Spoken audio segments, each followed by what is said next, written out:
¿Te has preguntado alguna vez qué sucede cuando a los ingenieros se les dan presupuestos ilimitados y se les dice que ignoren el sentido común? ¿Y si te dijera que algunos fabricantes crearon motores tan absurdamente complejos, tan ridículamente sobreingenierizados, que hacen que los superdeportivos modernos parezcan cortadoras de césped? Estamos hablando de motores con pistones ovalados, una locura rotativa y niveles de complejidad que harían llorar incluso a los mecánicos más experimentados. Hoy hacemos el recuento de los 10 motores más sobreingenierizados jamás fabricados. Maravillas mecánicas que demuestran que a veces los ingenieros simplemente no pueden evitarlo. Antes de adentrarnos en esta locura mecánica, dale al botón de me gusta y suscríbete si aprecias la ingeniería que ha salido maravillosamente mal. Número 10. Suzuki R5 rotativo. En 1974, Suzuki decidió que los motores convencionales eran aburridos, demasiado simples, demasiado predecibles. Así que observaron el motor rotativo de Mazda y pensaron, podemos complicar esto aún más. El resultado fue la R5, una motocicleta impulsada por un motor monorrotor defectuoso que era tan práctica como una tetera de chocolate. Pero aquí es donde se pone interesante. Suzuki no se limitó a colocar un motor rotativo en un cuadro de moto y dar por terminado el asunto. Oh, no. Se excedieron completamente con la ingeniería. El motor del R5 producía 62 caballos de fuerza a partir de tan solo 497 centímetros cúbicos. Impresionante, ¿verdad? Bueno, no si se tiene en cuenta que la bicicleta pesaba 520 libras, unas 100 libras más que sus competidoras convencionales. El motor rotativo requería un complejo sistema de inyección de aceite con 2 depósitos de aceite separados, uno para el motor y otro para la caja de cambios. Tenía 3 bombas de aceite independientes. En tercer lugar, el sistema de refrigeración era igualmente ridículo, con un radiador enorme que no desentonaría en un coche pequeño. Pero espera, la cosa mejora o empeora, dependiendo de tu punto de vista. El R5 contaba con un sistema de escape con un reactor térmico que se ponía al rojo vivo durante su funcionamiento. Suzuki tuvo que instalar un protector térmico y pegatinas de advertencia para evitar que los motoristas se quemaran. La moto consumía combustible como un coche deportivo con motor V8. Los jinetes tenían suerte si conseguían 25 metros por galón. Y en cuanto al consumo de aceite, digamos que había que revisar el nivel de aceite con más frecuencia que los espejos retrovisores. El panel de instrumentos parecía sacado de una nave espacial, alojado en una cápsula cilíndrica que se abría al girar la llave. Incluso el faro trasero estaba sobrediseñado, con un diseño que no desentonaría en un prototipo. Suzuki solo produjo la R5 durante 2 años antes de admitir su derrota. La complejidad, el coste, los requisitos de mantenimiento, todo ello se sumó para crear un desastre comercial. Hoy en día, el R5 es un objeto de colección apreciado por los entusiastas que valoran la ingeniería por la ingeniería misma. Es un ejemplo perfecto de lo que sucede cuando se permite a los ingenieros actuar sin supervisión adulta. Número 9. Fiat S76, bestia de hojalata.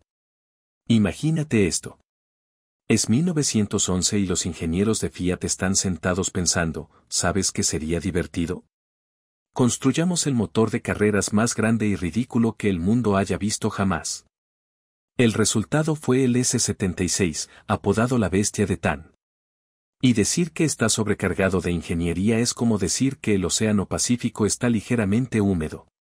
Este aparato tenía un motor de 28,4 litros. Sí, has leído bien. 28,4 litros.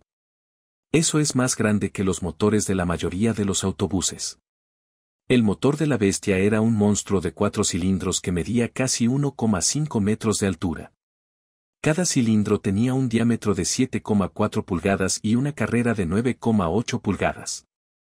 Para ponerlo en perspectiva, cada pistón tenía aproximadamente el tamaño de un cubo de pintura. Las bielas por sí solas pesaban más que motores modernos completos. El motor producía alrededor de 300 caballos de fuerza a tan solo 1900 revoluciones por minuto, lo que no parece mucho hasta que uno se da cuenta de que esto era 1911. La mayoría de los automóviles de la época se conformaban con producir 20 caballos de fuerza. Pero es aquí donde el exceso de ingeniería realmente se hace evidente. El tren de válvulas era una obra de arte y una locura. Cada cilindro tenía 4 válvulas, 2 de admisión y 2 de escape, accionadas por un sistema de árbol de levas en cabeza que fue revolucionario para su época. El árbol de levas era accionado por una cadena que haría que una motocicleta pareciera delicada. El sistema de refrigeración requería su propio radiador independiente para el aceite, además de un enorme radiador de agua que dominaba la parte delantera del coche. Poner en marcha esta bestia requería un procedimiento especial que pondría nerviosos a los equipos modernos de Fórmula 1. Primero, había que calentar el aceite del motor con calentadores externos. Entonces, había que bombear manualmente el aceite a través del sistema. Solo entonces se podía intentar arrancarlo utilizando una enorme manivela que requería 2 hombres fuertes para girarla. Una vez en marcha, el motor hizo temblar el suelo como un pequeño terremoto. Salieron llamas de los tubos de escape. El ruido fue descrito como apocalíptico. Fiat solo construyó 2 de estos monstruos, y su trayectoria en las carreras fue breve y sin éxito. Los coches eran sencillamente demasiado potentes para su chasis y sus neumáticos. Eran más rápidos que cualquier otra cosa en línea recta. Uno alcanzó los 212 km/h en 1913, pero eran prácticamente incontrolables. Esta bestia del terreno representa la cúspide absoluta de la ingeniería excesiva de antes de la guerra. Una prueba de lo que sucede cuando los ingenieros preguntan, ¿podemos?, en lugar de debemos. Número 8. Toyota Century 512 1GZFE. Cuando Toyota decidió construir un motor exclusivamente para la realeza y los ejecutivos japoneses, no solo crearon algo bueno. Crearon el 1GZFE, un V12 de 5 litros tan sobreingenierizado que hace que los coches de lujo alemanes parezcan que escatiman en gastos. Este motor, que solo se encuentra en el Toyota Century, es ensamblado a mano por un equipo de maestros artesanos en una sala blanca especial. No estamos hablando de trabajadores comunes de una línea de montaje. Se trata de artesanos que se someten a años de formación antes de que se les permita tocar un solo componente. El motor 1GZFE produce unos modestos 276 caballos de fuerza, lo que podría hacerte preguntarte por qué se molestaron en usar 12 cilindros. Pero el poder no es lo importante. Este motor se caracteriza por su suavidad, refinamiento y absoluta fiabilidad. Cada motor requiere varios días para su ensamblaje y cada componente se inspecciona varias veces. Los pistones tienen un peso equivalente con una precisión de 0,5 gramos. Las bielas están perfectamente equilibradas. Incluso los pernos se aprietan siguiendo una secuencia específica para garantizar una distribución de la tensión absolutamente uniforme. El exceso de ingeniería se extiende a todos los sistemas. El sistema de refrigeración cuenta con 2 termostatos independientes, 2 bombas de agua y capacidad suficiente para enfriar un edificio pequeño. El sistema de encendido cuenta con 2 distribuidores y 24 bujías. Sí, 2 por cilindro para asegurar que el motor funcione incluso si falla la mitad del sistema de encendido. El colector de admisión es una obra de arte con 12 cuerpos de mariposa individuales ocultos bajo una cubierta pulida con acabado de espejo. Pero aquí viene lo verdaderamente increíble. Toyota diseñó este motor para que funcionara durante 1.000.000 de km sin mantenimiento importante. No es un error tipográfico. 1.000.000. Lo consiguieron gracias a una atención obsesiva al detalle. Las paredes del cilindro están tratadas con un recubrimiento especial más duro que el diamante. Los asientos de las válvulas están fabricados con una aleación especial que Toyota desarrolló específicamente para este motor. Incluso la bomba de aceite está sobredimensionada con capacidad para mantener la presión incluso si el nivel de aceite baja peligrosamente. El motor Century 512 es tan suave que los ingenieros de Toyota afirman que se puede equilibrar una moneda sobre el motor mientras está en marcha. En ralentí, es más silencioso que los ventiladores de aire acondicionado de la mayoría de los coches. Es un motor que existe simplemente porque Toyota quería demostrar que podía construir algo mejor que Rolls-Royce o Mercedes-Benz. Y, sinceramente, podrían haberlo logrado. Su perfección ingenieril llevada a un extremo casi absurdo. Número 7. Pistón ovalado Honda NR750. La Honda NR750 es lo que sucede cuando los ingenieros se toman personalmente una prohibición de competir. A finales de los años 70, la normativa de competición limitó las motos a 4 cilindros. Honda quería la potencia de un motor de 8 cilindros, pero no podía tenerlo. Así que hicieron algo descabellado. Crearon pistones que no eran redondos. El NR750 cuenta con pistones ovalados con 8 válvulas por cilindro, creando esencialmente un V8 disfrazado de V4. Si eso no es un ejemplo claro de sobreingeniería, nada lo es. Cada pistón ovalado tenía 2 bielas, 2 bujías y una forma que desafiaba todo lo que los ingenieros sabían sobre el diseño de la cámara de combustión. Los pistones medían aproximadamente 101 milímetros x 50 milímetros, pareciéndose más a una pista de carreras que a los pistones redondos tradicionales. Los desafíos de ingeniería fueron enormes. ¿Cómo se sella un pistón ovalado? ¿Cómo se enfría de manera uniforme? ¿Cómo se evita que se congele? Honda dedicó más de una década e incontables millones a solucionar estos problemas. El tren de válvulas era igualmente complejo. Un total de 32 válvulas, accionadas por árboles de levas impulsados por engranajes que giran a velocidades ridículas. El motor alcanzaba su régimen máximo de 15.000 revoluciones por minuto, produciendo 125 caballos de fuerza a partir de tan solo 748 centímetros cúbicos. Pero el verdadero logro fue hacerlo fiable. La NR750 utilizaba bielas de titanio, pistones con revestimiento cerámico y un sistema de lubricación que haría palidecer de envidia a cualquier ingeniero de Fórmula 1. Los chorros de aceite rociaban la parte inferior de cada pistón con una precisión que requería modelado por ordenador para perfeccionarla. El sistema de inyección de combustible fue otra maravilla de la sobreingeniería. 8 cuerpos de mariposa individuales alimentaban las cámaras de combustión ovaladas controladas por una ECU más potente que la mayoría de los ordenadores personales de la época. El sistema de escape incorporaba colectores de titanio y un complejo sistema de válvulas que modificaba el flujo de escape en función de las RPM. Incluso la caja de cambios era especial, con relaciones de marcha calculadas para mantener el motor en su increíblemente estrecha banda de potencia. Honda construyó exactamente 300 de estas máquinas tecnológicas de gran potencia, vendiéndolas por $38.000 en 1992. Eso equivale a unos $85.000 actuales para una motocicleta. Cada una venía con una placa especial firmada por los ingenieros que la construyeron. Hoy en día, se encuentran entre las motocicletas más codiciadas de la historia. No porque sean especialmente rápidas o prácticas, sino porque representan la cúspide absoluta de la locura en la ingeniería de motocicletas. La NR750 demuestra que a veces la mejor razón para construir algo imposible es simplemente porque todo el mundo dice que no se puede. Número 6. Puertas correderas eléctricas Pujo 107. Vale, técnicamente no es un motor, pero el sistema de puerta corredera eléctrica del Pujo 10007 está tan magníficamente sobreingenierizado que merece un lugar en esta lista.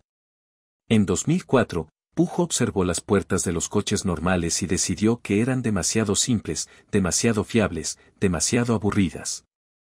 Así pues, crearon un pequeño coche urbano con puertas correderas de accionamiento eléctrico que hacía que el transbordador espacial pareciera mecánicamente sencillo. ¿Qué podría salir mal? Cada puerta pesaba unos 40 kilogramos y funcionaba con 2 motores eléctricos, 4 microinterruptores, 2 sensores de posición y suficiente cableado como para rodear una manzana entera. El sistema de control incluía sensores antipinzamiento, detección de obstáculos, regulación de velocidad en función de la temperatura e incluso una función de memoria que aprendía la velocidad de apertura preferida. Abrir las puertas requería un proceso de 17 pasos controlado por 3 ECU independientes. Eso supone más potencia informática que la que utilizaron las misiones lunares Apolo. Pero esperen, aún hay más locura. Las puertas tenían 9 modos de apertura diferentes. 9. Existía un modo confort, un modo rápido, un modo asistido, un modo de anulación manual, un modo de servicio y varios otros que los propietarios descubrieron por accidente. El sistema podía detectar el ángulo del coche y ajustar la velocidad de las puertas en consecuencia. Al estar aparcadas en una colina, las puertas se abrirían más lentamente para evitar que se deslizaran demasiado rápido. Las puertas incluso contaban con su propio sistema de diagnóstico que podía almacenar hasta 47 códigos de error diferentes. La complejidad de la ingeniería era asombrosa. Cada puerta se desplazaba sobre un sistema de rieles con 127 componentes individuales. Los motores eran refrigerados por agua. Sí, motores de puerta refrigerados por agua para evitar el sobrecalentamiento durante el uso repetido. Las puertas requerían calibración cada 10.000 kilómetros, un proceso que a los concesionarios de Pujo les llevaba 2 horas y requería un equipo de diagnóstico especial. Algunos concesionarios simplemente se negaron a trabajar en ellos. La tasa de fracaso fue espectacular. Los motores se quemaron. Los sensores fallaron. Las unidades de control se quemaron. La entrada de agua provocó un caos eléctrico. En clima frío, las puertas se congelaban y no se podían abrir. Cuando hacía calor, se negaban a cerrar correctamente. Finalmente, Pujo ofreció una campaña de revisión para convertirlas en puertas correderas manuales, admitiendo esencialmente su derrota. El 10007 se erige como un monumento a la expansión desmedida de las características y a la arrogancia ingenieril. Es lo que ocurre cuando los ingenieros están tan preocupados por si pueden hacer algo, que no se paran a pensar si deben hacerlo. A veces, una simple bisagra es todo lo que necesitas. Número 5. Tatra T87V8 refrigerado por aire. El Tatra T87 es lo que sucede cuando los ingenieros checos deciden mostrar al mundo cómo sobreingenierizar correctamente un automóvil. Construido entre 1936 y 1950, este sedán aerodinámico contaba con un motor V8 refrigerado por aire montado en la parte trasera que era tan avanzado y complejo que mató a más oficiales nazis que algunos movimientos de resistencia. No, en serio. El coche era tan difícil de conducir que el ejército alemán acabó prohibiendo a sus oficiales su uso. Eso es un tipo especial de sobreingeniería. El motor V8 de 3 litros colgaba detrás del eje trasero como un péndulo mecánico, lo que hacía que la conducción fuera interesante. Pero el motor en sí era una obra maestra de complejidad. Refrigerado por aire en una época en la que todos los demás usaban agua, presentaba un cárter de aleación de magnesio, válvulas superiores accionadas por varillas de empuje y un ventilador de refrigeración que movía más aire que algunos túneles de viento. El compartimento del motor estaba sellado y utilizaba un sistema de conductos preciso para dirigir el aire de refrigeración donde más se necesitaba. Considéralo como un intento temprano e increíblemente complejo de gestión térmica. Pero aquí es donde la cosa se pone realmente salvaje. El T87 contaba con suspensión independiente en las 4 ruedas en la década de 1930. Los ejes oscilantes traseros combinados con ese motor montado en la parte trasera creaban unas características de manejo que los pilotos profesionales describían como desafiantes y los pilotos aficionados como aterradoras. A alta velocidad, el coche derrapaba repentinamente sin previo aviso. La carrocería aerodinámica, que logró un coeficiente de arrastre de 0,36, solo empeoró las cosas al permitir velocidades que el chasis no podía soportar. Los detalles de ingeniería eran obsesivos. El motor incorporaba cámaras de combustión hemisféricas décadas antes de que Chrysler las hiciera famosas. El sistema de refrigeración incluía aletas controladas termostáticamente que ajustaban el flujo de aire automáticamente. La caja de cambios estaba montada delante del motor, lo que requería un complejo sistema de varillaje que necesitaba ajustes frecuentes. Incluso el sistema de calefacción estaba sobredimensionado, utilizando intercambiadores de calor que capturaban el calor del aire de refrigeración del motor y lo canalizaban a través de una elaborada red de tuberías hasta el habitáculo. Tatra construyó unos 3.100 T87 y cada uno requería un conductor experto para sobrevivir. La combinación de motor trasero, suspensión de eje oscilante e inestabilidad aerodinámica creó un coche que se adelantó décadas a su tiempo. Técnicamente, sí, pero en la práctica podría ser letal. Es el ejemplo perfecto de una ingeniería brillante que olvidó tener en cuenta el factor humano. Hoy en día, los T-87 supervivientes son muy apreciados por los coleccionistas que valoran su innovación técnica y son lo suficientemente valientes como para conducirlos con muchísimo cuidado. Número 4. Mazda Millennium Miller Cycle FIP 6. En 1995, los ingenieros de Mazda aparentemente estaban aburridos de los motores convencionales. Sobrecarga, demasiado simple. Turboalimentación, pan comido. Así pues, resucitaron un concepto centenario llamado ciclo Miller y crearon el KJZ, un V6 de 2,3 litros tan complejo que dejó perplejos a los ingenieros de otros fabricantes. Esto no era solo un motor. Fue un experimento científico rodante que, de alguna manera, llegó a producción. El ciclo Miller funciona manteniendo las válvulas de admisión abiertas durante más tiempo durante la carrera de compresión, reduciendo así la relación de compresión y manteniendo la relación de expansión. ¿Parece sencillo? ¿Qué no es? Para que esto funcionara, Mazda necesitaba un compresor volumétrico de doble tornillo tipo Lisón que comprimiera el aire antes de que entrara en los cilindros. Este no era el típico supercargador que se instala fácilmente. Era una parte integral del diseño del motor, con su propio intercooler, válvulas de derivación y sistema de control que pondría nervioso a cualquier ingeniero de naves espaciales. La complejidad de la ingeniería era alucinante. El supercargador por sí solo tenía más de 200 piezas individuales y requería tolerancias medidas en micras. Giraba hasta 16.000 revoluciones por minuto y necesitaba su propio suministro de aceite con un sistema de refrigeración independiente. El sistema de gestión del motor tenía que ajustar constantemente la sincronización de las válvulas, la presión del sobrealimentador y el avance del encendido en función de docenas de parámetros. La ECU realizaba más cálculos por segundo que la mayoría de los ordenadores de sobremesa de los años 90. Pero Mazda no se detuvo ahí. Añadieron una geometría de admisión variable con dos longitudes de conducto diferentes que cambiaban en función de la velocidad del motor. El sistema de refrigeración contaba con 3 termostatos independientes y 2 radiadores. El motor incorporaba pistones forjados, bielas granalladas y un cigüeñal equilibrado según los estándares de la Fórmula 1. Toda esta complejidad produjo 210 caballos de fuerza, respetable, pero no impresionante. El verdadero logro fue un consumo de combustible un 30% mejor que el de un motor sobrealimentado convencional. El problema era que, cuando algo fallaba, y las cosas fallaban, la mayoría de los mecánicos no tenían ni idea de cómo solucionarlo. El supercargador requería herramientas especiales para su mantenimiento. El sistema de gestión del motor era tan complejo que incluso los concesionarios de Mazda tenían dificultades para diagnosticarlo. Las piezas eran caras y escasas. El Millennium AS, que incorporaba este motor, se ganó la reputación de ser brillante cuando funcionaba y una pesadilla cuando no. Es el ejemplo perfecto de genialidad ingenieril que se olvidó del mundo real, donde los coches necesitan ser revisados por mecánicos normales, no por candidatos a doctorado.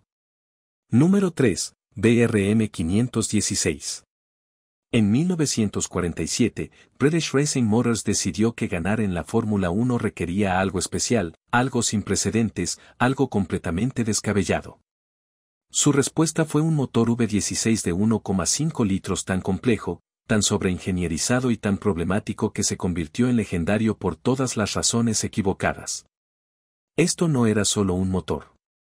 Fue una pesadilla mecánica que demostró que más no siempre es mejor. Imagínese intentar meter 16 cilindros en 1,5 L. Cada cilindro desplazaba solo 94 centímetros cúbicos, aproximadamente el tamaño de un vaso de chupito grande. Los pistones eran más pequeños que pelotas de golf. El motor contaba con 2 cigüeñales acoplados mediante engranajes, 32 válvulas, 2 compresores tipo Roots y suficientes piezas internas como para abastecer una ferretería. Supuestamente, a 12.000 revoluciones por minuto producía 600 caballos de fuerza cuando no estaba ocupado autodestruyéndose. Es decir, la complejidad era asombrosa. Cada cigüeñal tenía 8 cilindros y debía estar perfectamente sincronizado con su par. La transmisión por engranajes que los conectaba utilizaba engranajes rectos que chillaban como bancés. El tren de válvulas era una obra maestra de miniaturización, con válvulas tan pequeñas que parecían sacadas de un reloj. Los supercargadores eran accionados desde el centro de los cigüeñales, lo que requería un complejo tren de engranajes que añadía peso y pérdidas mecánicas. Arrancar el motor requería un procedimiento especial que implicaba la participación de 4 mecánicos y oraciones a al menos 3 deidades diferentes. Pero los verdaderos problemas surgieron de los detalles. El sistema de encendido necesitaba 32 bujías, 2 por cilindro, alimentadas por 4 magnetos. Mantenerlos sincronizados era prácticamente imposible. El sistema de combustible requería 16 carburadores individuales, cada uno de los cuales necesitaba un ajuste constante. El sistema de refrigeración tenía dificultades para disipar el calor del bloque motor compacto. La presión del aceite era crítica. Si se perdiera la presión aunque solo fuera por un segundo, 16 pistones intentarían escapar a través del bloque. Pero el sonido. ¡Oh, el sonido! Cuando funcionaba correctamente, lo cual no sucedía a menudo, el BRMV-16 producía un sonido que podía hacer llorar a hombres adultos. Se describió como prematuro, apocalíptico y como si los ángeles gritaran. Pero la fiabilidad era inexistente. El motor hacía detonar los pistones, rompía las bielas, desgastaba los engranajes y, en general, se autodestruía con alarmante regularidad. BRM persistió con el diseño durante 4 años antes de finalmente admitir la derrota. El quinto 16 ganó exactamente una carrera y se retiró de muchas más. Sigue siendo el motor de Fórmula 1 más complejo jamás construido y un ejemplo perfecto de ambición que supera la capacidad. Número 2. Stutz DV32. En 1931, STO estaba desesperada. El mercado de coches de lujo se estaba desplomando, la depresión se profundizaba y necesitaban algo espectacular para seguir siendo relevantes. Su respuesta fue el DV32, que contaba con un motor de 8 cilindros en línea con 4 válvulas por cilindro y doble árbol de levas en cabeza. En 1931. Esta era una tecnología que no se popularizaría hasta 50 años después, y Stutz decidió construirla cuando la mayoría de la gente no podía permitirse comprar pan. El motor era una obra maestra de complejidad de 5,3 litros, con un total de 32 válvulas, accionado por 2 árboles de levas en cabeza impulsados por una cadena de 9 pies de largo. Sí, 9 pies. La cadena sola costó más que el salario mensual de la mayoría de la gente. Los árboles de levas estaban soportados por 9 cojinetes cada uno y requerían un sistema de lubricación a presión con su propia bomba de aceite. Los muelles de las válvulas eran de tipo horquilla, lo que permitía un régimen de revoluciones por minuto más elevado que los muelles convencionales, pero requería un ajuste preciso cada pocos cientos de kilómetros. La ingeniería fue extraordinaria para su época. La culata era una pieza fundida de una sola pieza, una proeza de fabricación que muchas fundiciones no podían lograr. Las cámaras de combustión eran hemisféricas con válvulas anguladas que creaban unas excelentes características de flujo. El colector de admisión incorporaba tubos de admisión diseñados para proporcionar un llenado óptimo de los cilindros. El colector de escape era una obra de arte, con conductos de igual longitud que parecían propios de un motor de carreras, lo cual, en esencia, lo convertía en un motor de carreras montado en un coche de lujo. Pero la complejidad tuvo un precio. El mantenimiento del motor DV32 requería conocimientos especializados. El procedimiento de ajuste de la válvula duró horas y requirió herramientas especiales que STS tuvo que fabricar. La cadena de distribución requería un ajuste constante de la tensión. El diseño de doble árbol de levas en cabeza hacía que el motor fuera alto, lo que requería una línea de capó más elevada que perjudicaba la aerodinámica y disparaba los costes. Un Stutz DV32 cuesta más que la mayoría de las casas. Stutz fabricó menos de 100 motores DV32 antes de que la bancarrota pusiera fin a la producción. Cada uno fue ensamblado a mano por artesanos expertos que dedicaron semanas a cada motor. La potencia, de 156 caballos de fuerza, era impresionante para la época, pero difícilmente justificaba la complejidad y el costo. Hoy en día, los motores DV-32 supervivientes se encuentran entre las centrales eléctricas de antes de la guerra más preciadas. Un testimonio de lo que sucede cuando se les dice a los ingenieros que construyan lo mejor, independientemente de la practicidad. Es sobre ingeniería en su forma más pura, más bella y más impráctica. Número 1. Subaru 360. ¿Qué? ¿Un Subaru 360? ¿Encabezando una lista de motores excesivamente diseñados? El coche con un motor de 2 tiempos de 356 centímetros cúbicos que producía la friolera de 16 caballos de potencia. Sí. Y aquí está el porqué. Subaru sobredimensionó este pequeño motor para que pudiera sobrevivir a condiciones que destruirían las centrales eléctricas normales. Esto no era complejidad para el rendimiento. Era complejidad para la pura supervivencia. Y en ese objetivo, tuvieron un éxito brillante. El motor de 2 tiempos y 2 cilindros de la 360 parece sencillo sobre el papel. Pero Subaru lo diseñó para funcionar en las condiciones más extremas imaginables con un mantenimiento mínimo. El sistema de refrigeración era por aire, pero contaba con elaborados conductos y deflectores para garantizar una distribución uniforme de la temperatura. Los cárteres del motor se diseñaron con paredes extragruesas para soportar el constante impacto de la combustión de 2 tiempos. El cigüeñal estaba soportado por cojinetes sobredimensionados que podían soportar un trato duro que destruiría un motor normal. Pero es aquí donde realmente destaca el exceso de ingeniería, en el sistema de lubricación. Los motores de 2 tiempos suelen mezclar aceite con combustible. Pero Subaru creó un sistema de inyección de aceite independiente con su propia bomba, depósito y sistema de dosificación. Este no era un sistema cualquiera. Ajustaba el suministro de aceite en función de la posición del acelerador, la velocidad del motor y la temperatura. La bomba de aceite por sí sola tenía más piezas que algunos motores completos. Se trataba de tecnología de la era espacial aplicada a las centrales eléctricas más modestas. El sistema de encendido también estaba sobredimensionado. En lugar de un simple magneto, Subaru instaló un sistema completo de encendido por batería y bobina con avance automático. El volante estaba equilibrado con precisión y presentaba un recubrimiento especial para resistir la corrosión.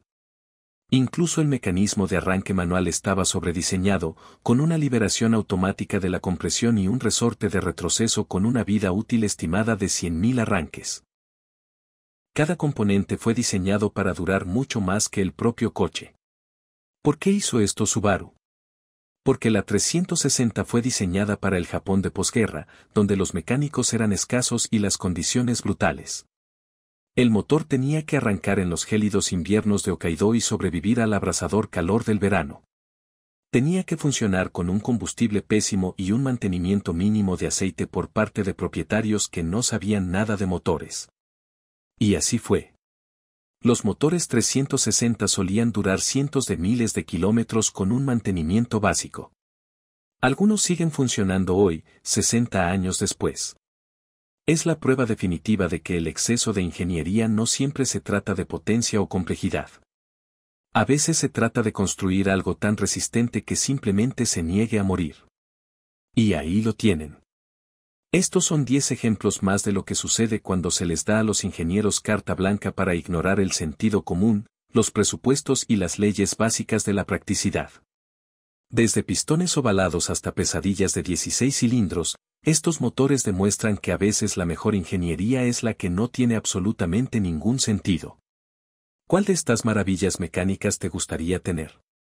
Y lo que es más importante, ¿en cuál confiarías la reparación a tu mecánico? Deja tu opinión en los comentarios de abajo. Y no olvides suscribirte si aprecias la locura de la ingeniería. Activa también la campanita de notificaciones, porque tenemos más locuras automovilísticas en camino. Gracias por ver el video y recuerden, a veces los mejores motores son los que probablemente no deberían existir. ¿Alguna vez has mirado debajo del capó de un coche y te has preguntado, ¿de verdad necesitaban todo eso? Pues bien, parece que algunos ingenieros estadounidenses nunca se han topado con un problema que no pudieran resolver con mayor complejidad. Hoy, hacemos un recuento de los 10 motores estadounidenses más ridículamente sobreingenierizados jamás fabricados. Centrales eléctricas tan complejas que hacen que la ingeniería aeroespacial parezca sencilla. Desde motores con más piezas móviles que una fábrica de relojes suiza hasta diseños que requerían conocimientos de nivel doctoral solo para cambiar el aceite, estas maravillas mecánicas demuestran que a veces, solo a veces, lo más simple realmente es mejor. Así que, prepárense mientras exploramos qué sucede cuando la ambición de la ingeniería estadounidense se descontrola por completo. Número 10. El Oldsmobile Diesel V8. En 1978, General Motors tuvo una idea brillante. Tomen su fiable motor V8 de gasolina de 350 pulgadas cúbicas y conviértanlo a diésel. Sencillo, ¿verdad? Equivocado. Completamente equivocado. Este motor se convirtió en uno de los desastres de ingeniería excesiva más catastróficos de la historia del automóvil. Como ves, los ingenieros de GM no se limitaron a modificar el motor existente. Intentaron reinventar la tecnología diésel manteniendo la arquitectura básica del motor de gasolina. El resultado fue un monstruo de Frankenstein de compromisos. Le añadieron un complejo sistema de inyección de combustible que era más temperamental que una diva de Hollywood. La bomba de inyección por sí sola tenía más piezas de precisión que la mayoría de los motores completos. Luego estaba el problema de los pernos de la culata. Los ingenieros de GM, en su infinita sabiduría, decidieron utilizar los mismos tornillos de culata del motor de gasolina. El problema era que los motores diésel generan mucha más compresión. Así pues, añadieron un complejo sistema de pernos de estiramiento con secuencias de apriete específicas que requerían herramientas y procedimientos especiales. Un paso en falso y, ¡boom!, juntas de culata reventadas. El sistema de distribución fue otra obra maestra de complejidad innecesaria. En lugar de una simple cadena, diseñaron un sistema de doble cadena con tensores hidráulicos, guías especiales y un sistema de piñones con equilibrio armónico. Todo esto solo para lidiar con las diferentes características de combustión del motor diésel. Pero espera, aún hay más. El sistema de combustible incluía un separador de agua, un calentador de combustible, filtros especiales y un sistema de retorno tan complejo que la mayoría de los mecánicos simplemente se daban por vencidos. El sistema de bujías de precalentamiento, mejor ni hablemos de él. Cada cilindro tenía su propio módulo de control conectado a un controlador maestro que decidía cuándo y durante cuánto tiempo calentar cada bujía en función de 17 parámetros diferentes. El cigüeñal fue sometido a un proceso de endurecimiento especial, cuyo coste es 3 veces superior al del tratamiento estándar.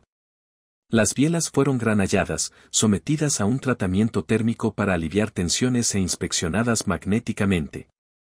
Los pistones estaban recubiertos especialmente con un compuesto cerámico que se suponía que debía soportar la compresión del motor diésel, pero que a menudo se desprendía y destruía las paredes de los cilindros. Para cuando GM finalmente admitió su derrota en 1985, habían creado un motor tan complejo que incluso los técnicos de fábrica necesitaban cursos de capacitación de una semana solo para entenderlo. El motor diésel V8 demostró que a veces no se puede simplemente solucionar un concepto fundamentalmente defectuoso mediante la ingeniería. Al final, lo único que consigues es un lío caro y complicado que nadie quiere tener, y mucho menos arreglar. Número 9. El motor de turbina Chrysler. En 1963, Chrysler no solo pensó de forma innovadora. Arrojaron la caja a un motor a reacción y observaron cómo se quemaba.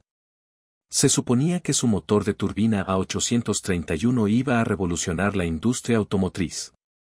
En cambio, se convirtió en un monumento al exceso de ingeniería. Este no era un motor de pistones típico. Los ingenieros de Chrysler crearon un motor a reacción para automóviles con más de 300 piezas únicas, la mayoría de las cuales requerían tolerancias de fabricación de grado aeroespacial. La cámara de combustión en sí misma era una obra de arte, o una locura, según se mire. Incorporaba un sistema de quemador de doble etapa con intercambiadores de calor regenerativos que recuperaban el calor residual para mejorar la eficiencia. Suena sencillo. El intercambiador de calor estaba hecho de cerámicas exóticas que costaban más por libra que la plata. El montaje giratorio fue donde la cosa se puso realmente salvaje. El eje principal de la turbina giraba a 50.000 revoluciones por minuto. No es un error tipográfico. 50.000. Para soportar estas velocidades, Chrysler desarrolló un sistema de cojinetes que utilizaba cojines de aire y levitación magnética. Sí, levitación magnética en un coche en 1963. El sistema de combustible podía quemar cualquier cosa, desde gasolina hasta tequila perfumado, literalmente. Para lograr esta flexibilidad, los ingenieros crearon un sistema de vaporización con 17 sensores diferentes que monitorean las características del combustible en tiempo real. El sistema de control ajustaba sobre la marcha la presión de inyección, el patrón de pulverización y la temperatura de combustión. Pero aquí es donde la cosa se pone verdaderamente demencial. El sistema de engranajes reductores necesario para convertir 50.000 revoluciones por minuto en velocidad útil de las ruedas era una obra maestra de complejidad. Utilizaba un sistema de engranajes planetarios con engranajes helicoidales fabricados con una aleación de acero especial desarrollada específicamente para este motor. Cada engranaje fue ajustado manualmente a su contraparte para reducir el ruido. La secuencia de arranque del motor fue como el lanzamiento de una nave espacial. Primero, un motor eléctrico hizo girar la turbina a 10.000 revoluciones por minuto. Entonces se activaron los encendedores para iniciar la combustión. Una vez en marcha, el motor necesitaba un calentamiento de 2 minutos antes de poder conducir. Durante este tiempo, se monitorizaron 23 parámetros diferentes mediante un ordenador analógico del tamaño de un maletín. El control de la temperatura era otra fantasía febril de la ingeniería. La temperatura de entrada de la turbina alcanzó los 2000 grados Fahrenheit. Para soportar esto, Chrysler utilizó Inconel y otras aleaciones exóticas que normalmente se reservaban para aviones militares. El sistema de escape incluía 3 etapas de disipación de calor con deflectores especiales para reducir la temperatura de salida a un nivel meramente abrasador. Incluso la entrada de aire estaba sobredimensionada. Incorporaba una entrada de geometría variable que se ajustaba en función de la velocidad, la temperatura, la altitud y las exigencias de aceleración. El mecanismo de control utilizaba servomotores de vacío, articulaciones mecánicas y un sistema de levas que parecía propio de un reloj suizo. Chrysler construyó 55 de estos coches y los prestó al público para realizar pruebas. El manual de mantenimiento tenía 400 páginas. La mayoría de los mecánicos, con solo echar un vistazo a un motor, sugerían comprar otro coche. La turbina de Chrysler demostró que el hecho de que se pueda poner un motor a reacción en un coche no significa que se deba hacer. El número 8, el Cadillac Sedan F864. 1981 fue un año de ideas ambiciosas y fracasos espectaculares. Presentamos el motor VR864 de Cadillac. Una maravilla tecnológica que intentó ser 3 motores en uno, fracasó en ser ninguno de ellos. Se suponía que este motor V8 de 368 pulgadas cúbicas revolucionaría el ahorro de combustible al desactivar los cilindros cuando no se necesitaban. Suena razonable hoy en día. En aquel entonces, era como intentar realizar una cirugía cerebral con un martillo. El sistema utilizaba solenoides para desactivar los cilindros inhabilitando sus válvulas. No solo cerrarlas, sino desactivarlas por completo. Cada cilindro tenía su propia unidad de control de solenoide conectada a una computadora primitiva que tomaba decisiones en función de la posición del acelerador, la velocidad, la temperatura y la carga. El ordenador en sí era una maravilla de la ingeniería de principios de los 80, que utilizaba memoria de núcleos magnéticos y lógica de transistores discretos. Aquí es donde las cosas se complicaron muchísimo. El motor podía funcionar con 8, 6 o 4 cilindros. La transición entre modos requería una sincronización perfecta. El ordenador tenía que calcular qué cilindros desactivar, asegurar un correcto equilibrio del motor, ajustar el suministro de combustible, modificar el avance del encendido y hacerlo todo en milisegundos. El hardware era aún más complejo. Cada elevador tenía un mecanismo de bloqueo especial controlado por la presión del aceite del motor y solenoides eléctricos. El cableado parecía un plato de espaguetis derramado bajo el capó. Había más de 200 pies de cable que conectaban varios sensores, solenoides y unidades de control. Pero esperen, ¿la cosa mejora o empeora? El sistema de inyección de combustible tenía que adaptarse instantáneamente a diferentes números de cilindros. Los ingenieros de Cadillac crearon un sistema de control de combustible de desplazamiento modulado con mapas de combustible separados para cada modo de funcionamiento. El carburador, sí, todavía usaba un carburador, tenía controles electrónicos que ajustaban la mezcla en función del número de cilindros activos. El sistema de diagnóstico era particularmente especial. Utilizaba una serie de luces en el tablero que parpadeaban en códigos. Los técnicos necesitaban un manual especial solo para descifrar los parpadeos. El código de error 47 significaba comprobar 17 componentes diferentes en una secuencia específica. Si te equivocas en un paso, estarás persiguiendo fantasmas durante horas. El módulo de control del motor era sensible a la temperatura y estaba ubicado justo en el colector de admisión. ¿Adivina qué pasa cuando los aparatos electrónicos se calientan? Fracasan. La solución de Cadillac. Añade un sistema de refrigeración específico para el ordenador. A mayor complejidad, mayor número de puntos de fallo. La operación en el mundo real fue un desastre. El sistema cambiaba constantemente de modo, lo que provocaba que el coche diera tirones y sacudidas. A veces los cilindros no se reactivaban, dejando un Cadillac de 4 cilindros intentando incorporarse a la autopista. En otras ocasiones, todos los cilindros se activaban a la vez, provocando un repentino aumento de potencia. Los concesionarios no pudieron arreglarlos. La mayoría de los mecánicos desactivaron completamente el sistema, convirtiendo estas maravillas tecnológicas de nuevo en motores V8 convencionales. Cadillac descontinuó el Quinto 864 después de solo un año, pero no sin antes crear uno de los fracasos más sobreingenierizados de la historia automotriz. Demostró que estar adelantado a su tiempo no significa nada si la tecnología no está lista para su uso generalizado. Número 7. El Ford Modular V10 Triton.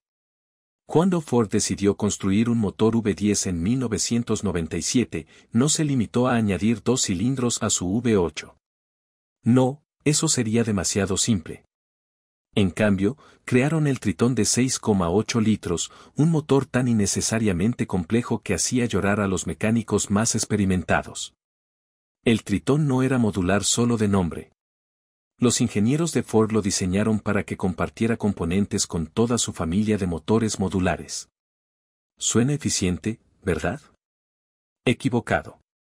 Esto llevó a una sucesión de concesiones sobre concesiones, creando un monstruo de Frankenstein formado por piezas compartidas que no terminaban de encajar. Comencemos con la arquitectura básica. El Quinto 10 utilizaba un ángulo de inclinación de 90 grados, perfecto para un V8, problemático para un V10. Esto generó problemas de equilibrio inherentes. La solución de Ford consistió en añadir un sistema de eje de equilibrado tan complejo que requería su propia bomba de aceite, cadenas de transmisión y tensores. El eje de equilibrado por sí solo tenía más piezas que motores completos de los años 60. El tema de las bujías fue legendario. Los ingenieros de Ford, en su infinita sabiduría, decidieron utilizar un diseño de bujía de 2 piezas. El electrodo inferior podría romperse y caer dentro del cilindro. Su solución, crear una herramienta de extracción especial que cuesta $800. Pero aquí viene lo interesante. Necesitabas herramientas diferentes para cada año de modelo porque seguían cambiando el diseño. Hablando de bujías, cambiarlas requería desmontar los rieles de combustible, las bobinas de encendido y, a veces, el colector de admisión. Una simple puesta a punto se convirtió en una odisea de 8 horas. Las roscas de las cabezas de aluminio eran tan delicadas que el cruce de roscas estaba prácticamente garantizado. La solución de Ford, insertos horarios que requerían herramientas y procedimientos de instalación especiales. El sistema de cadena de distribución fue otra obra maestra de sobreingeniería. En lugar de una simple cadena o incluso cadenas dobles, el Triton utilizaba una compleja disposición de cadenas primarias y secundarias con tensores hidráulicos, guías y variadores de fase. Los variadores de fase del árbol de levas por sí solos eran más complejos que motores completos de décadas anteriores. Utilizaban la presión del aceite para ajustar la sincronización del árbol de levas, pero eran propensos a fallar, creando un traqueteo característico similar al de un motor diésel. El sistema de lubricación desafiaba la lógica. Utilizaba una bomba de aceite de desplazamiento variable con control electrónico. ¿Por qué? Para ahorrar quizás 1.000.000 por galón. Este sistema requería sensores de presión, solenoides de control y un módulo de control específico. Cuando fallaba, y siempre fallaba, el motor se quedaba sin aceite o se inundaba con él. Pero el verdadero exceso de ingeniería se encontró en el sistema de combustible. El Tritón utilizaba un sistema de combustible sin retorno con un complejo sistema de regulación de presión. En lugar de una simple línea de retorno, Ford creó un sistema con múltiples sensores de presión, regulación electrónica y un sensor de presión en el riel de combustible que costó más que la mayoría de las cuotas mensuales del coche de la gente. El colector de admisión era de plástico. No cualquier plástico. Algunas desventajas, un compuesto especial que se suponía que reduciría el peso y mejoraría el flujo. En realidad, se agrietó, se deformó y tuvo una fuga de refrigerante en los cilindros. La solución propuesta por Ford consiste en un reemplazo aún más complejo con conductos de refrigeración adicionales y refuerzos. Incluso los colectores de escape estaban sobredimensionados. En lugar de utilizar hierro fundido simple, Ford empleó un diseño de varias piezas con juntas deslizantes y juntas especiales. Estas piezas tenían fugas, se agrietaban y provocaban escapes de gases que sonaban como ametralladoras. La Triton V10 demostró que el diseño modular y la arquitectura V10 no se combinan. Se convirtió en una prueba de cómo compartir piezas entre familias de motores puede crear más problemas de los que resuelve. Los mecánicos todavía se estremecen cuando uno entra rodando al taller. Número 6. El Chevrolet Vega de 4 cilindros totalmente de aluminio. En 1970, General Motors se propuso revolucionar los motores de los coches pequeños. El resultado fue el motor Vega de 2,3 litros, 4 cilindros en línea y totalmente de aluminio. Un motor tan avanzado y a la vez tan defectuoso que se convirtió en legendario por las razones equivocadas. Esto no era simplemente una culata de aluminio sobre un bloque de hierro como hacían todos los demás. Oh, no. Los ingenieros de GM decidieron fabricar todo el motor en aluminio y luego utilizar un tratamiento de cilindros impregnados de silicio en lugar de camisas de hierro. ¿Revolucionario? Sí. ¿Práctico? En absoluto. El proceso de fundición a presión era tecnología de la era espacial. GM utilizó una técnica llamada Accurad, desarrollada por Reynolds Aluminum específicamente para este motor. El proceso requería un control preciso de la temperatura, aleaciones especiales y equipos que costaron millones. Cada bloque de motor pasó por 17 controles de calidad diferentes solo para asegurar una correcta distribución del silicio. Pero aquí es donde la cosa se pone loca. El proceso de grabado de silicio utilizado para exponer las partículas de silicio en el orificio requería tanques de ácido sulfúrico. Así es. Literalmente, lavan con ácido los bloques del motor. Este proceso debía ser preciso hasta el nivel de micras. Un grabado insuficiente en el silicio no proporcionaría la resistencia al desgaste adecuada. Si te pasas, debilitarías la estructura de aluminio. El diseño de la cabeza era igualmente complejo. Los ingenieros de GM crearon un sistema de árbol de levas en cabeza accionado por una correa de caucho reforzada con fibra de vidrio. En 1970, las correas de distribución eran una tecnología exótica. Este requería un sistema de tensado complejo con rodillos guía accionados por resorte y procedimientos de ajuste específicos. Si se hace mal, la correa saltará y el motor se convertirá en chatarra. El diseño de los sistemas de refrigeración alcanzó nuevos niveles de complejidad. El aluminio se expande más que el hierro al calentarse. Así pues, GM creó un sistema de refrigeración con múltiples termostatos, válvulas de derivación y un diseño de radiador específico para este motor. La junta de culata era un diseño de acero multicapa con recubrimientos especiales, una tecnología que no se generalizaría hasta 20 años después. El tren de válvulas fue otra obra maestra de sobreingeniería. En lugar de simples balancines, GM utilizó un sistema hidráulico de ajuste de holgura con galerías de aceite especiales perforadas a través de la culata. Estos conductos eran tan pequeños que se obstruían con la más mínima contaminación. La solución, un sistema de aceite con 2 filtros y un separador centrífugo. Incluso los pistones eran especiales.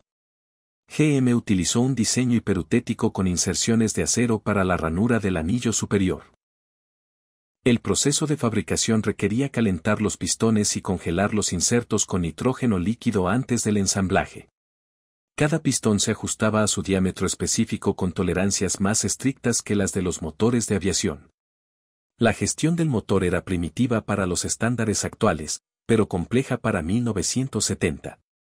Utilizaba un carburador especial con compensación de altitud, corrección de temperatura y una forma temprana de control electrónico. La cantidad de conductos de vacío parecía una telaraña, y cada uno tenía una longitud y un diámetro específicos, críticos para el funcionamiento. Pero el verdadero problema fue la gestión térmica. El diseño totalmente de aluminio implicaba que el motor se expandía y contraía drásticamente con los cambios de temperatura. Esto provocó fallas en la junta de culata, consumo excesivo de aceite y desgaste de los cilindros que convirtieron estas maravillas tecnológicas en pesadillas de consumo de aceite en menos de 30.000 millas. GM invirtió más en el desarrollo de este motor que en cualquier otro motor de 4 cilindros en toda su historia. Crearon nuevos procesos de fabricación, desarrollaron nuevos materiales y llevaron la tecnología más allá de sus límites. El resultado fue un motor tan complejo y problemático que casi acabó con el Vega y dañó la reputación de GM durante décadas. Demostró que ser avanzado no significa nada si la ingeniería básica no es sólida. Número 5. El Buick Oldsmobile Pontiac V8 de aluminio. Antes del desastre del Vega, General Motors creó otra obra maestra de aluminio fruto de la sobreingeniería. El motor V8 de 215 pulgadas cúbicas que impulsaba a los Buick, Oldsmobile y Pontiac a principios de los años 60. Este motor era tan complejo y costoso de fabricar que GM se rindió y vendió el diseño a los británicos. Permítanme explicarles por qué. En 1960, el aluminio era un material exótico. Mientras otros fabricantes perfeccionaban el hierro fundido, GM decidió construir un V8 totalmente de aluminio para sus coches compactos. No solo las culatas de aluminio, sino todo el conjunto, el bloque, las culatas, incluso la tapa de la distribución. El proceso de fundición en sí mismo fue revolucionario, utilizando técnicas tomadas de la industria aeronáutica. El problema comenzó con la fundición del bloque. GM utilizaba un método de fundición a presión que requería aleaciones especiales de aluminio y un control preciso de la temperatura. Cada bloque pasó por un proceso de tratamiento térmico que duró 72 horas. Eso supone 3 días completos solo para preparar el molde en bruto. Luego se realizó una inspección por rayos X de cada bloque para comprobar si había parásitos. Las camisas de los cilindros fueron otra aventura en cuanto a complejidad. GM utilizó camisas de hierro fundido, pero no simplemente las insertó a presión como todos los demás. Estas piezas se moldearon in situ mediante un proceso denominado unión alfina. Las camisas recibieron un tratamiento especial con un recubrimiento que se uniría químicamente al aluminio durante la fundición. Si la temperatura se desvía tan solo 50 grados, la unión fallaría. Las cabezas eran igualmente complejas. Los ingenieros de GM diseñaron una cámara de combustión en forma de cuña con válvulas acanaladas para un mejor flujo. Suena bien hasta que te das cuenta de que esto requería ángulos de mecanizado especiales que el equipo estándar no podía manejar. GM tuvo que desarrollar herramientas completamente nuevas solo para mecanizar estas culatas. Incluso los tornillos de la culata eran especiales. El aluminio y el hierro se expanden a ritmos diferentes. Así pues, GM creó un sistema de pernos con arandelas especiales y secuencias de apriete específicas. El manual de servicio dedicaba 2 páginas completas solo a la instalación de los tornillos de culata. Si te equivocas en un paso, tendrás la junta de culata quemada en miles de kilómetros. El sistema de refrigeración estaba especialmente sobredimensionado. Las diferentes tasas de expansión requerían juntas tóricas y selladores especiales en todo el sistema. La carcasa de la bomba de agua estaba integrada en la tapa de la distribución, creando una pieza fundida compleja propensa a la corrosión. Cuando tenía fugas, y siempre las tenía, había que desmontar toda la parte delantera del motor. Pero aquí viene lo realmente interesante, el sistema de lubricación. Los ingenieros de GM estaban preocupados por el retorno de aceite al bloque de aluminio. Así pues, crearon un sistema con conductos especiales de drenaje, válvulas antirretorno y un diseño de bandeja deflectora de viento que parecía una obra de arte moderna. El cárter de aceite tenía deflectores, trampillas y un diseño especial de captación de aceite que requería un posicionamiento preciso. El sistema eléctrico añadió otra capa de complejidad. La presencia de metales diferentes generaba problemas de corrosión, por lo que cada conexión eléctrica requería un tratamiento especial. Las correas de sujeción al suelo eran fundamentales y debían colocarse con exactitud. El soporte del alternador tenía un diseño de 3 piezas para absorber la dilatación térmica. Incluso el mantenimiento rutinario resultaba complicado. Las bujías requieren un compuesto antiaferrante especial y valores de torque específicos. Si lo aprietas demasiado, dañarás la rosca de aluminio. El sistema de sujeción del distribuidor tenía un diseño especial para evitar movimientos debidos a los ciclos térmicos. Los costes de producción fueron astronómicos. Cada motor costó 3 veces más fabricar que un V8 de hierro comparable. El control de calidad requería formación y equipos especiales. Las reclamaciones de garantía fueron tan elevadas que GM dejó de fabricar el motor después de solo 3 años. Irónicamente, cuando Robert compró el diseño, lo simplificó y lo produjo con éxito durante décadas. A veces, la solución más avanzada no es la mejor.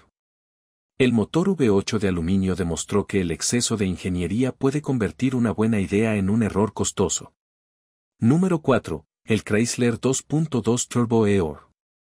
A mediados de los años 80, Chrysler decidió turboalimentar su motor básico de 4 cilindros y 2,2 litros.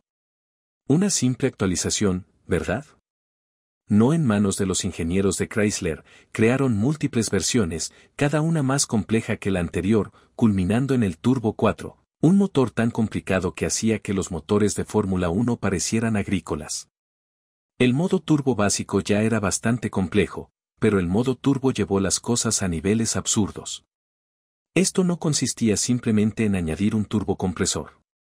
Los ingenieros de Chrysler rediseñaron todo.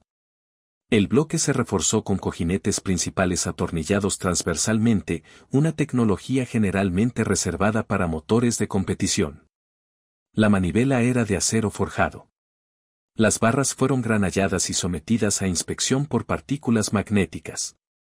Y los pistones eran de aluminio forjado con recubrimientos especiales. Pero la verdadera complejidad radicaba en el sistema de inducción. El turbo utilizaba una culata de 16 válvulas de diseño Lotus. Sí, Lotus. Porque al parecer los ingenieros de Chrysler no estaban satisfechos con su propia complejidad y necesitaban ayuda británica para empeorar las cosas. Esta culata incorporaba doble árbol de levas en cabeza, ajustadores hidráulicos de holgura y conductos diseñados mediante modelado por ordenador.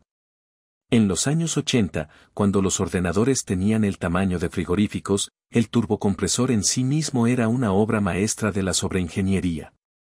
En lugar de una simple válvula de descarga, Chrysler utilizó un sistema electrónico de control de presión de sobrealimentación con múltiples sensores y actuadores. La presión de sobrealimentación era controlada por un ordenador que monitorizaba 12 parámetros diferentes, incluyendo la presión atmosférica, la temperatura de admisión, la temperatura del refrigerante e incluso el volumen de la radio. Vale, no la radio, pero casi. El enfriamiento intermedio añadió otra capa de complejidad.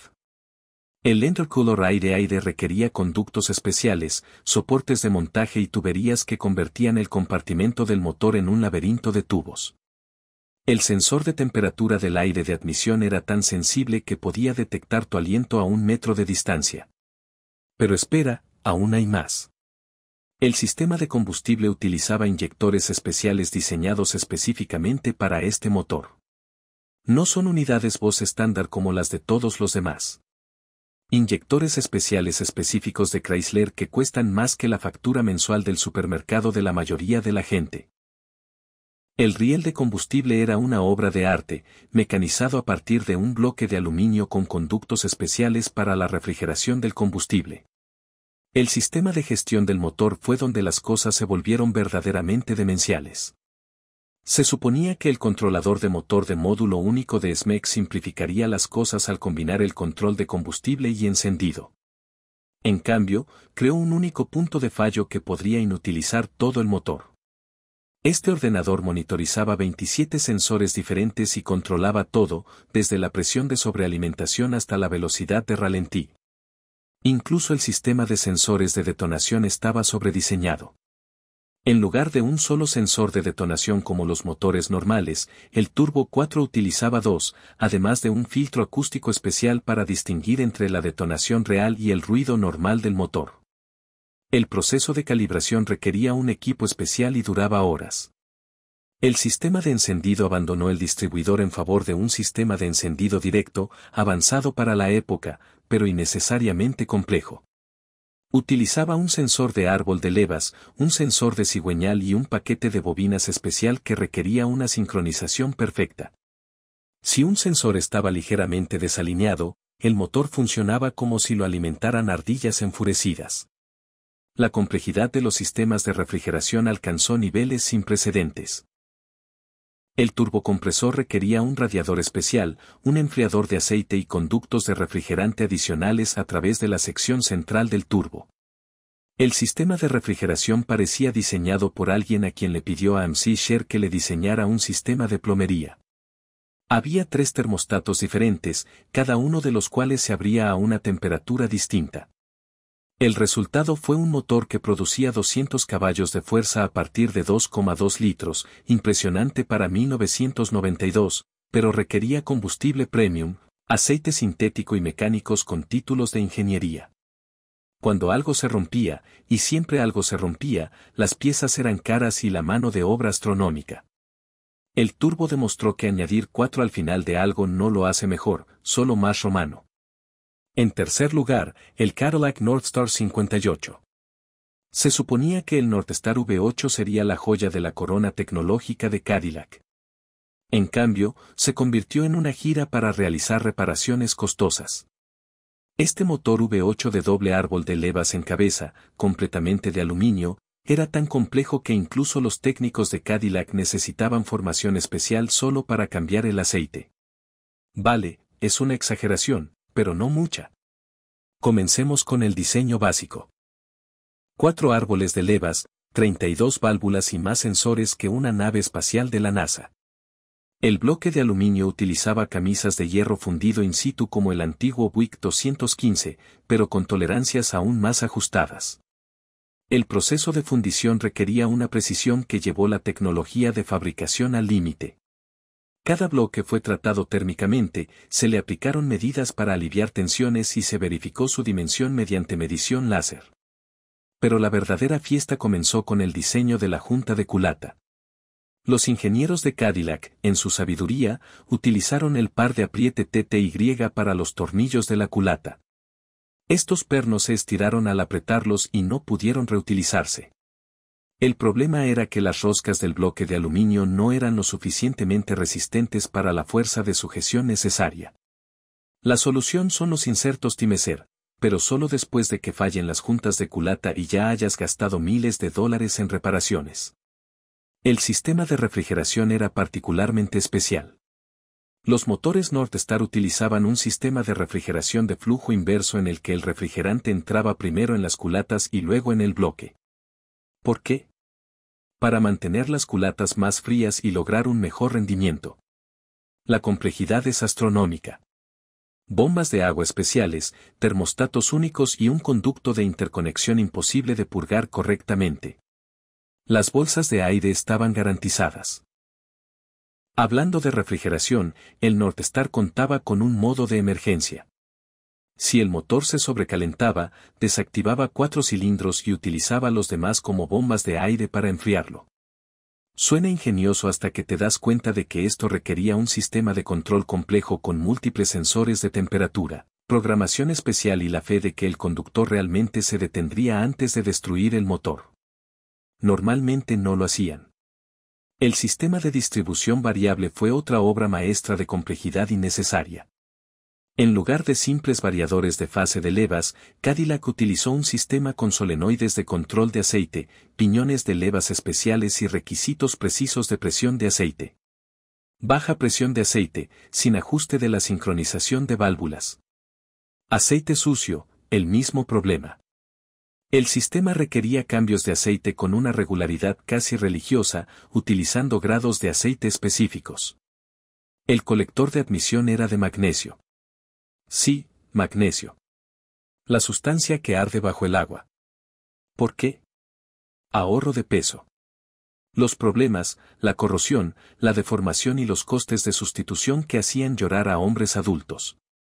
El colector también alojaba el cuerpo de mariposa, el control de aire de ralentí y varios sensores en un diseño integrado, lo que significaba que reemplazar un componente a menudo requería reemplazar todo.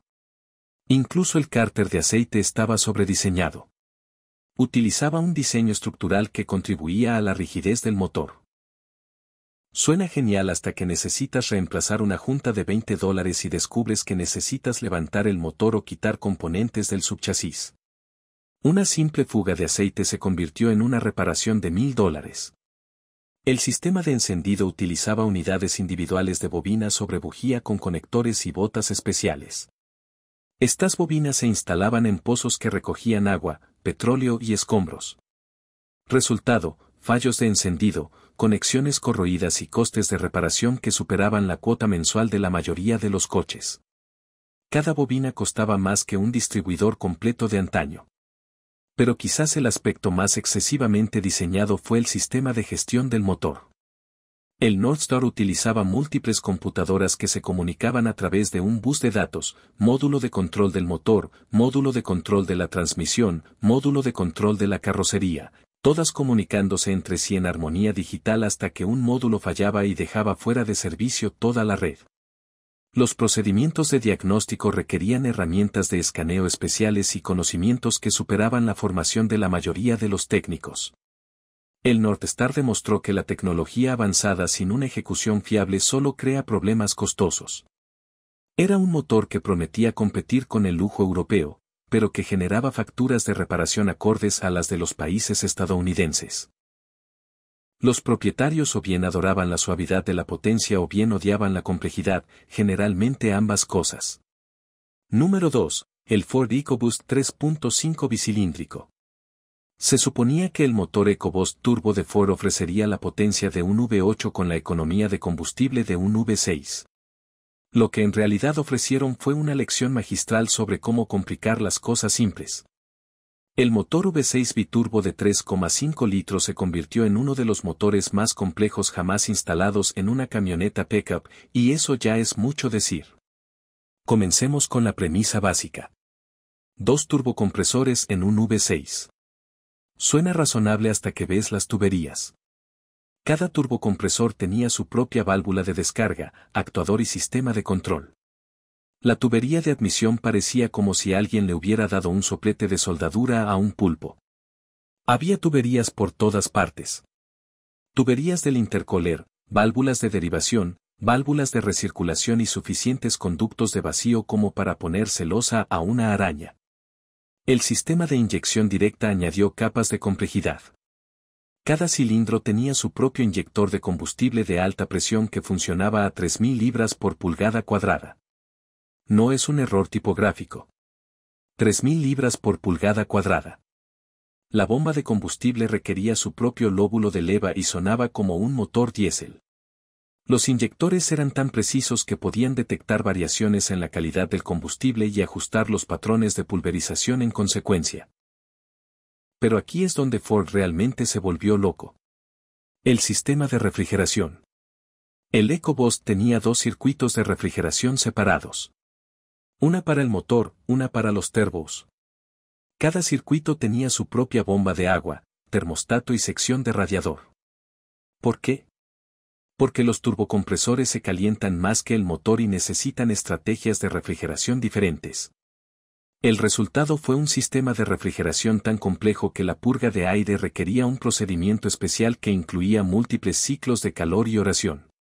El sistema de distribución variable utilizaba dos variadores de fase independientes en los 4 árboles de levas. Así es. Este V6 tenía 4 árboles de levas. Cada variador de fase se controlaba hidráulicamente mediante la presión del aceite del motor a través de solenoides que requerían una viscosidad del aceite perfecta. Utilizar un grado de aceite incorrecto. Disfrute del traqueteo del variador de fase y de una factura de reparación de $2.500 por banco.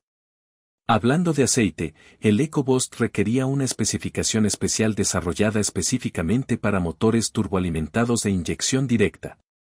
El aceite convencional se sobrecalentaría en los turbocompresores o provocaría preignición a baja velocidad. Los intervalos de cambio de aceite se controlaban mediante un algoritmo complejo que tenía en cuenta el estilo de conducción, el historial de temperatura del aceite y la calidad del combustible. Si te saltas el cambio de aceite, los turbos se autodestruirían. El sistema de intercooler era particularmente especial. El sistema de interenfriamiento aire-aire requería conductos que convertían la parte delantera del camión en una pesadilla aerodinámica.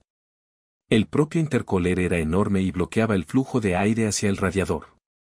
La solución de Ford. Persianas de rejilla activas controladas por ordenador para equilibrar la refrigeración y la aerodinámica. Más motores, más sensores, más puntos de fallo. La acumulación de carbonilla en las válvulas de admisión se convirtió en algo legendario. La inyección directa evitaba que el combustible pasara por las válvulas, por lo que el carbón se acumulaba como percebes en un barco. ¿La solución de Ford? Dígales a los propietarios que era normal. Cuando eso no funcionó, desarrollaron un procedimiento de limpieza que incluía el uso de cáscaras de nuez. Sí, cáscaras de nuez a $800 por servicio. El sistema de control del turbocompresor fue donde la complejidad alcanzó niveles absurdos. Cada turbocompresor tenía su propia válvula de descarga controlada por actuadores electrónicos. Estos actuadores fueron controlados por el PCM en función de 23 parámetros diferentes, entre ellos la presión barométrica, la humedad y probablemente la fase lunar. La calibración era tan sensible que las modificaciones no originales a menudo resultaban en motores reventados. Incluso el mantenimiento rutinario resultaba complicado. En algunos casos, el cambio de bujías requería desmontar el colector de admisión. Los turbocompresores estaban tan ajustados que los cambios de aceite requerían procedimientos especiales para evitar que el aceite se sobrecalentara en los cojinetes del turbocompresor. La carcasa del filtro de aire era un rompecabezas chino que requería desmontar múltiples componentes solo para acceder a ella. El EcoBoost demostró que la reducción de tamaño y la sobrealimentación crean una complejidad que anula cualquier beneficio teórico. Era un motor que requería combustible premium para evitar la detonación, aceite sintético para sobrevivir y paciencia cuando algo fallaba, lo cual ocurría a menudo. Número 1. El Chrysler EMI 6.1 y 6.4. Y aquí estamos en el número 1, el moderno EMI. Uno pensaría que después de 50 años de desarrollo, Chrysler habría mantenido las cosas simples. En cambio, crearon los motores EMIs de 6,1 y 6,4 litros. Son tan innecesariamente complejos que hacen que el EMI original parezca un motor de cortacésped. Para que quede claro, estos no son los sencillos motores EMI a prueba de balas de la época de los muscle cars. Son pesadillas tecnológicas envueltas en nostalgia. El sistema de desplazamiento múltiple o MDS se lleva la palma en cuanto a complejidad innecesaria. Este sistema de desactivación de cilindros hace que el quinto 864 de Cadillac parezca primitivo. Puede desactivar 4 cilindros en milisegundos utilizando solenoides, elevadores especiales y complejos conductos de aceite. Cuando funciona, se ahorra aproximadamente 1 milla por galón. Cuando falla, necesitas un árbol de levas y taqués nuevos. Eso supone una reparación de $5,000 por 1 milla por galón. El sistema de distribución variable o VST añade otra capa de absurdo. El variador de fase del árbol de levas tiene el tamaño de un plato llano y requiere una presión de aceite perfecta para funcionar. Baja presión de aceite, fallo del variador de fase, aceite sucio, mismo resultado. El propio fase cuesta más que el primer coche de la mayoría de la gente. La instalación requiere desmontar el cárter de aceite y la tapa de la distribución. Básicamente, un desmontaje completo del motor delantero. Pero la verdadera complejidad reside en la integración de los sistemas. El MDAS y el VCT deben funcionar en perfecta armonía, controlados por un PCM que supervisa docenas de sensores. Posición del acelerador, presión del colector, temperatura del aceite, temperatura del refrigerante, temperatura del aire, presión barométrica. Todos estos datos sirven para determinar cuándo desactivar cilindros o ajustar la sincronización del árbol de levas. Si falla un sensor, todo el sistema se descontrola. El sistema de lubricación es particularmente especial. Para dar soporte al MDS, el motor cuenta con una bomba de aceite de 2 etapas con control electrónico. Varía la presión del aceite en función de las necesidades del motor. Suena ingenioso hasta que falla el solenoide y te quedas sin presión de aceite o con demasiada. Los conductos de aceite de los elevadores MDS son diminutos y propensos a obstruirse. Un solo residuo y tendrás un taqueteo en el elevador que suena como una máquina de coser. El sistema de refrigeración no es mucho mejor. Estos motores funcionan a altas temperaturas por diseño, con termostatos que no se abren completamente hasta los 203 grados. ¿Por qué? Emisiones y eficiencia. ¿El problema? Todo está al borde del sobrecalentamiento. Los ventiladores eléctricos de refrigeración son controlados por el PCM en función de múltiples entradas. Las averías de los ventiladores son comunes y costosas. El colector de admisión está activo. Así es, activo. Tiene conductos que varían en longitud según las RPM, conductos cortos para alta potencia a altas RPM y conductos largos para par motor a bajas revoluciones. El sistema utiliza actuadores de vacío controlados por solenoides comandados por el PCM. Cuando falla, y siempre falla, te quedas con un rendimiento deficiente y la luz de control del motor encendida. Incluso el sistema de escape está sobrediseñado. Los colectores de escape de fábrica son de acero inoxidable de pared delgada para una rápida activación del catalizador. Se agrietan con regularidad. En algunos modelos, la sustitución requiere desmontar la mayor parte de la suspensión delantera. Colectores de escape no originales, buena suerte con la colocación del sensor de oxígeno y los códigos de eficiencia del catalizador. El sistema de combustible funciona a una presión más alta que los semi anteriores para soportar el aumento de potencia. La bomba de combustible está controlada por el PCM y varía la presión en función de la demanda. Es ruidoso, es complejo y, cuando falla, se lleva consigo todo el módulo de control del sistema de combustible. Pero aquí está la ironía suprema. Toda esta complejidad está al servicio de hacer que un V8 de varillas de empuje sea competitivo con los motores modernos. En lugar de optar por el árbol de levas en cabeza como todos los demás, Chrysler añadió capa tras capa de tecnología a un diseño fundamentalmente simple. Es como poner una supercomputadora al mando de un martillo. El moderno EMI demuestra que a veces la tradición y el progreso no se mezclan. Es un motor que intenta serlo todo. Potente, eficiente, suave y tradicional. En cambio, es complejo, costoso de mantener y propenso a fallas que habrían sido imposibles en el EMI original. Es el número 1 perfecto en nuestra lista. El motor estadounidense más sobreingenierizado jamás fabricado. Bueno, ahí lo tienen. 10 motores estadounidenses que demuestran que a veces los ingenieros deberían alejarse de la mesa de dibujo y preguntarse, ¿pero deberíamos? Desde las aventuras de GM con el aluminio hasta la complejidad computarizada de Chrysler, estos motores demuestran lo que sucede cuando la ambición supera el sentido común. ¿Tienes alguna historia de terror sobre motores excesivamente diseñados? Déjalas en los comentarios a continuación. Mal de muchos, consuelo de tontos, sobre todo si viene acompañado de una factura de reparación de 5 cifras. Y oye, si disfrutaste de este recorrido por los motores más innecesariamente complejos de Estados Unidos, dale al botón de me gusta y suscríbete. Todavía tenemos muchos más desastres automovilísticos que explorar. Hasta la próxima, recuerden, a veces un simple motor V8 de varillas de empuje es realmente la respuesta.